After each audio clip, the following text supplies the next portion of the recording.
Well, finally we can say that the international break is over, and this is the Let's Preview for Liverpool versus Southampton on Saturday. It's going to be a 3 o'clock kickoff, and it's on my birthday.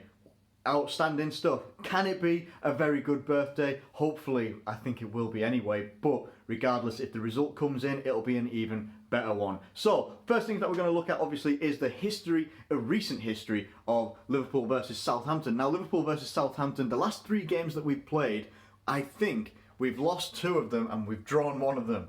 Okay, 2 of those were in the Carabao Cup, the Capital One Cup last year, and then in May of this year, I think in just last season. So it was a 0-0. And notoriously, since we beat Southampton 6-1 in the Cup, I think might have even been maybe 2 years ago now, Divock Origi scored a hat-trick and it was 6-1 and we absolutely demolished them. Since then, we've not really had the rub of the green with Southampton. But then again, Southampton are a different proposition. They've got a different manager now, Mauricio Pellegrino. I think, is that his name? That is his name. Might be. I can't really... Yeah, that's fine. That's my own handwriting. Never mind. It's all good. And then obviously in their last 3 fixtures, they've basically had 1 of each. They've had a win, they've had a loss, and they've had a draw. So they've won against West Brom, they drew against Brighton, and they lost against Burnley. So the thing is with that is that we've actually been on a pretty good run ourselves as Liverpool after a little bit of a time where we weren't doing so well. We're seeming that we can actually maybe do quite well. And it looks like we're going to get some of our decent players coming back as well. There was some injury scares over the international break. I'm going to cover that as well. But I mainly want to talk about what do I think Liverpool can do in this game. And what I do think that they can do, obviously with the players that are coming back, is they can use this new sort of system that Jurgen Klopp has been using to actually get a good result out of games. And to be fair, we haven't actually been conceding too many goals recently. Now, that doesn't mean that we won't start conceding goals and stuff like that, obviously. It's not an issue that goes away overnight, but it does look a lot better and it looks a little bit more secure. And that's all I can ask for after the first 2 months of the season, maybe even 3 months of the season, where we're looking like we're susceptible from every single counter-attack, attack against us, anything like that. As soon as they don't even have to get near our defence or in behind, they could just look at our defence and it looked like they were just going to go, yeah, there you go, mate. If you just want to go past there, that'll be absolutely fantastic. Yep, no problem. Yep, cheers for that. Sorry I got in your way. It just looked like we had a very, very vulnerable team for a long time. Right now, it looks like we're maybe a little bit more solid than we have been for a while, which is saying something. It obviously also can come to the calibre of opposition that we've played recently as well. But look, we can look at all the variables there. At the end of the day, it's been positive. And hopefully, with the players that are coming back, which is what I'm going to talk about now, things can look even more positive. Now, confirmed has been Henderson is confirmed, and it doesn't say whether he's going to be in the starting 11, but he's past fit and he is ready to go for the weekend. So that's a positive right there. Adam Lallana has apparently been raring to go. He's really, really looking forward to getting back into the action, but it hasn't been confirmed whether he's going to be playing or whether he's going to be on the bench or something like that. I would expect Lallana to make an appearance from the bench with Philippe Coutinho starting, and if later on in the game Coutinho will probably come off, having played international duty as well, and Lallana will take that place in the creative midfield. There are other options to that as well, and I'll get into that when I try and look at team selection. But there's also Sadio... try that one again. There's also Sadio Mané, who did, I think, did he get sent home from the Senegal international team? Can't remember if he got sent home or not. I'm pretty sure he did, with a hamstring twinge. But it looks again like it was just a bit of a scare, and he's also going to be good to go for the weekend as well. So we're looking pretty good at the moment, to be honest with you. I don't think we've got any other injury concerns or anything like that. I think we're looking good on all fronts at the moment. Mohamed Salah is absolutely blazing a trail of glory for us this season. I think he's doing absolute bits for us, and I think that'll only continue, especially if you do see, if we see a lineup that's, Sadio Mane, Salah, Coutinho, Firmino up front, or whoever we put up front as well. Let's not also forget that Dominic Solanke got a little bit of a showing for England the other night, and he looked decent. He looked really, really good. If he had a little bit more confidence about him, maybe he scores that chance that but it's a difficult chance to take with a rushing goalkeeper coming at you. Look, I think another day he'll bury that. He's also an option up front as well. You've got so many different options right now. Sturridge is still fit, which is miraculous. I just think that it's looking really, really positive at the moment. I don't think that we can, I think we're still sitting in 5th at the moment. Obviously, there's been no games played. We play at 3 o'clock on Saturday. And I just think it looks positive, and a bit more positive than I think, we could really appreciate a couple of months ago. We could have had something like, if we could have started with the team that we look like we're getting back now, like having Lallana from the start of the season and such like that, who is apparently looking exceptionally sharp in training, and the behind closed doors friendly that they played the other day. Look, it's all good news from my point of view, and I just think that, we've got to start looking at it and trying to be a little bit more positive. So what I'm going to do is I'm going to take a seat, guys. I'm going to take a seat and get my chair, because I really do just want to get in my chair. There we go. That's nice. It's been a long day of work today, so I'm just glad to actually get a seat as well. So basically what I'm going to do is going to try and go through the starting 11 as well, and what I think we could do and what I think we should do as well.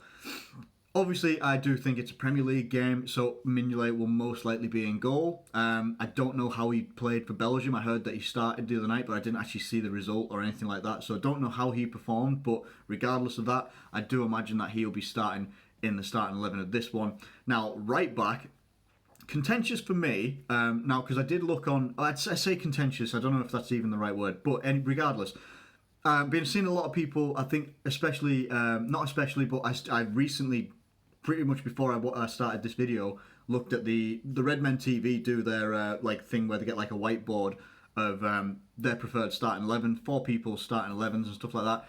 Pretty much every one of them has Joe Gomez starting at right back, and for me, I think if I look at that performance that Joe Gomez put in for England, I'm wanting Joe Gomez to be in centre back with Joel Matip, purely because that's the position that Joe Gomez wants to be in forevermore for the rest of his career. While he does very well at right back, and I'm not disputing that whatsoever, I think why not let's start things now how we mean to go on for the future. Have Joe Gomez in at centre back alongside Joel Matip, Trent Alexander-Arnold right back. I think that would be absolutely brilliant. Trent Alexander-Arnold is an excellent right back, and I think he will be the future, even though obviously we've now heard that Nathaniel Clyne has had successful back surgery this week, and he's going to be out for another 3 months. But at least we've got information, we know what's going on with Nathaniel Clyne, and can only wish him the speediest and best recovery possible, because he's a brilliant player. I think we've missed him at times this season, but thankfully with Joe Gomez and Alexander-Arnold, we've had some pretty decent cover in those guys coming through. But speedy recovery to Clyne, because he would be an excellent addition to our team at any point. And I think to most teams as well that are maybe looking a little bit weak in the right back area. But regardless of that, for me, I would go Alexander-Arnold and Joe Gomez in centre back alongside Joel Matip, and then I'd have. It's difficult. If I'm going purely on form right now, it's Alberto Moreno, and it's difficult because I really want Andrew Robertson to be getting a chance in this team. I keep saying it for a while, like the guys that we brought in, and I think there's something in the media this week that Andrew Robertson actually had to, or went and spoke to Klopp or the management team and stuff like that, saying that he was a bit frustrated with his playing time, and I can absolutely, I understand that. Not obviously from a player perspective, because I'm not a player at all, but I understand obviously he's come to Liverpool. We were looking weak in the left-back area, and all of a sudden Alberto Moreno has just shot up, put in performances that got him called up to the Spain team, which is no mean feat in itself when you've got like a left-back there in Jordi Alba, who is a brilliant left-back, probably one of the best left-backs in the world, not the best. I don't know who the best left-back in the world is right now, to be honest, but he's very well up there. To get a call up alongside that, and maybe even starting in front of him, I'm not sure if he did or not during these friendlies or whatever, but I just think that's really, really good. And you see where Moreno is right now compared to where he was last year. I was ready to, I said it a lot over the summer. I said, if you don't have enough faith in Moreno as a left back, make him a left winger or sell him. And I think I did remember saying that and thinking that he was very, very good as an attacking outlet, but as a defender, he wasn't. For some reason, he's had a kick up the arse this year. And, I think he gave an interview not so long ago, maybe a week or so ago. He saw, Milner last year getting chosen at left back and thinking that he'd really messed up badly. He'd messed up. It looked like his career was going in the wrong way. but that he never considered leaving Liverpool. And I thought, well, that's dedication for one. But to see what he's doing this season and how he's actually playing for us, and yeah, there's going to be some moments where you know he's going to make mistakes, but he's not making the stupid mistakes that he was making last year, which got him out of the team.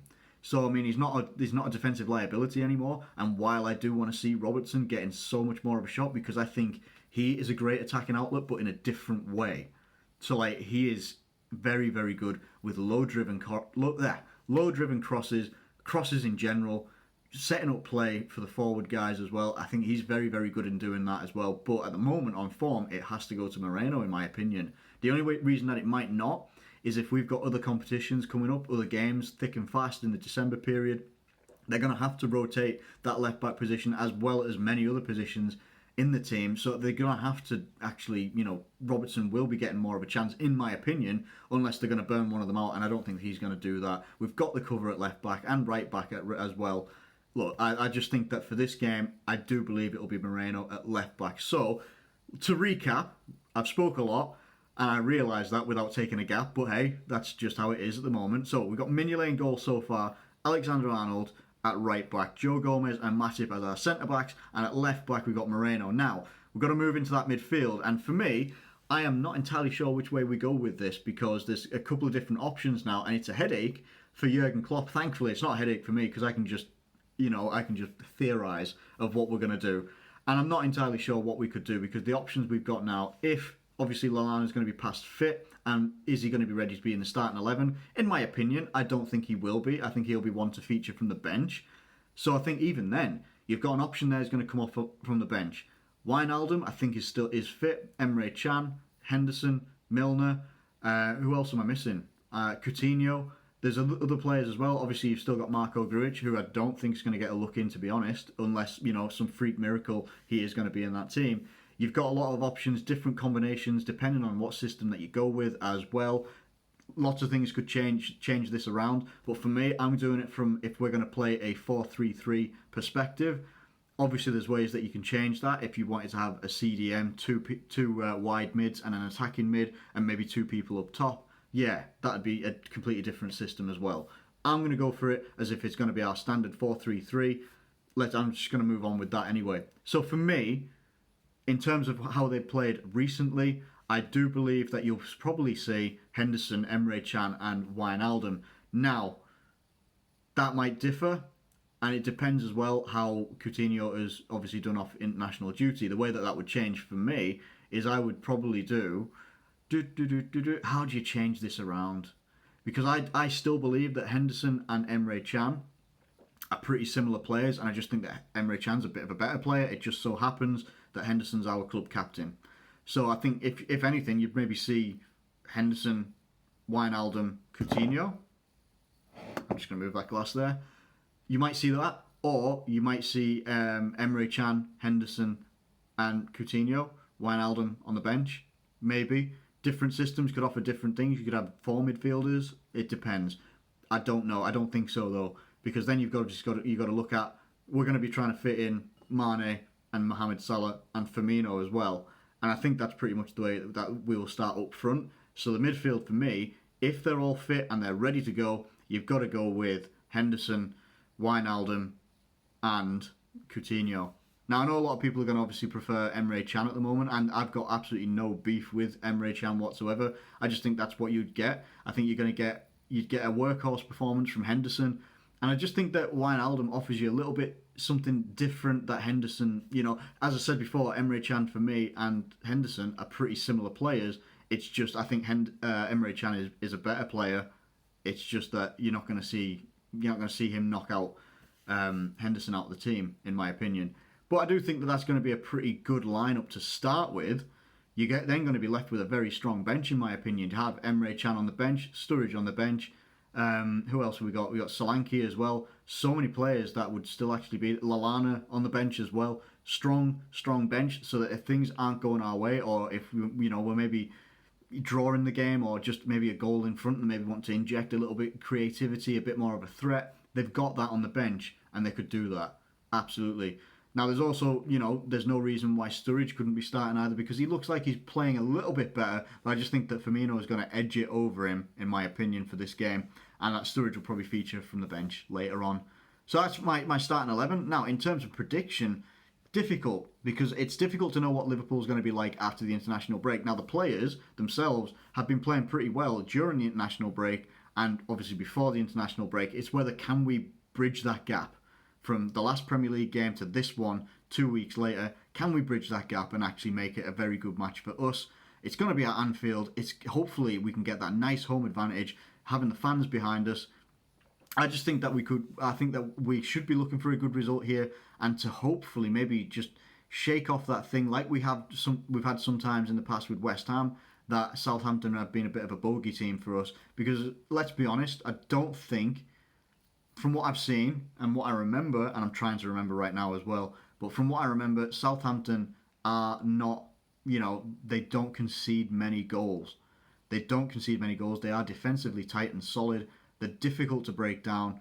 If we start with the attacking line that we do, with, Mané and Salah on the wings and Firmino up front, or whichever system that they're going to play, you give those guys a license to get forward and in and around someone's defence, eventually they will break them down.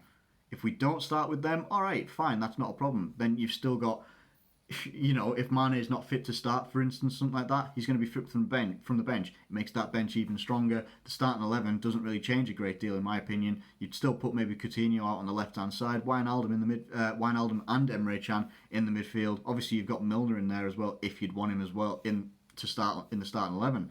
So many options right now that I don't think, there's no excuses for me in terms of personnel and the team that we could field. There's no excuses for me that we should be losing this game. I don't think that we should be drawing it, and in my opinion, we should be looking to win this one. I think we will be obviously looking to win the game, but I think we should be looking to win this game, not comfortably, because it's the Premier League at the end of the day. It's never going to be greatly comfortable unless you're Man City, for instance, and you've got all the attacking talent that you could ever want. Anyway, but I think that we will get a good result against Southampton. I am going to go for a 2-1 victory for Liverpool. I think that we're going to get some good goals, some good attacking work rate. I don't know why, I always predict that we're going to concede, and yet we've kept quite a few clean sheets lately. Look, it's just one of those things. As a Liverpool fan, you know what our defence is like. I'm sure you do as well. Even if you're not a Liverpool fan, you've probably laughed at our defence. So anyway, that is my prediction. Starting lineup, everything. I've waffled a lot. There isn't any editing in this one at all. It's just me talking for like nearly 18 minutes. So I hope you've enjoyed it. I hope you've stuck around for this long. If you have, please do drop a like on this video. If you please, share it around. Subscribe if you're new around here, and if you're not subscribed already. Thank you ever so much for watching. As always, there will be reaction and a review. Probably maybe Sunday and Monday, because it is my birthday on Saturday. So happy 30th birthday to me, and I'll catch you later.